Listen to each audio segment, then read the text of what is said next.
കോടതി കഴിഞ്ഞ ദിവസം വളരെ കൃത്യമായിട്ടൊരു കാര്യം പറഞ്ഞിരിക്കുന്നു. 2025 ഏറ്റവും അവസാനം ഈ അറ്റകുറ്റപ്പണികൾക്കായിട്ട് ഈ സ്വർണ്ണപ്പാളികൾ ഉണ്ണികൃഷ്ണൻ പോറ്റിയെ ഏൽപ്പിക്കാൻ നിർദ്ദേശിച്ചത് ഇപ്പോഴത്തെ ദേവസ്വം ബോർഡിന്റെ പ്രസിഡന്റാണ്, PS പ്രശാന്ത് ആണ്.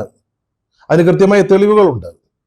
ജൂലൈ 7 അയച്ച കത്തിൽ ദേവസ്വം കമ്മീഷണർ പറയുന്നത് ഈ ദ്വാരപാലക ശില്പങ്ങള് അതിന്റെ അറ്റകുറ്റപ്പണികൾ നടത്താൻ ചെന്നൈയിലെ സ്ഥാപനത്തിന് വൈദഗ്ധ്യം പോരാ എന്നാണ്.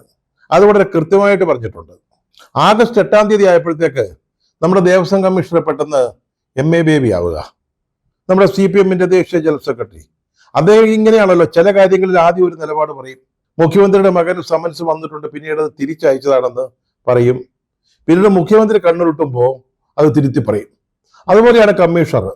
ഈ രണ്ടാമത്തെ കത്തിൽ ഈ ചെന്നൈയിലെ സ്ഥാപനത്തിന് വൈദഗ്ധ്യം ഇല്ല എന്ന് പറഞ്ഞ ഭാഗം അങ്ങ് വിഴുങ്ങി. പിന്നീട് ആഗസ്റ്റ് 31 മറ്റൊരു കത്തുണ്ട്.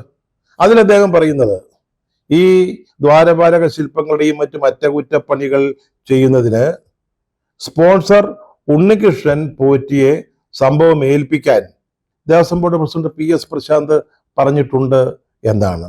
ഇവിടെയാണ് ഈ ഏറ്റവും പുതിയ ഇടപാടിൽ ഇപ്പോഴത്തെ പ്രസിഡന്റിനുള്ള ഉത്തരവാദിത്വം അല്ലെങ്കിൽ പങ്കാളിത്തം തെളിയുന്നത് പകൽ പോലെ വ്യക്തമാവുകയാണ്.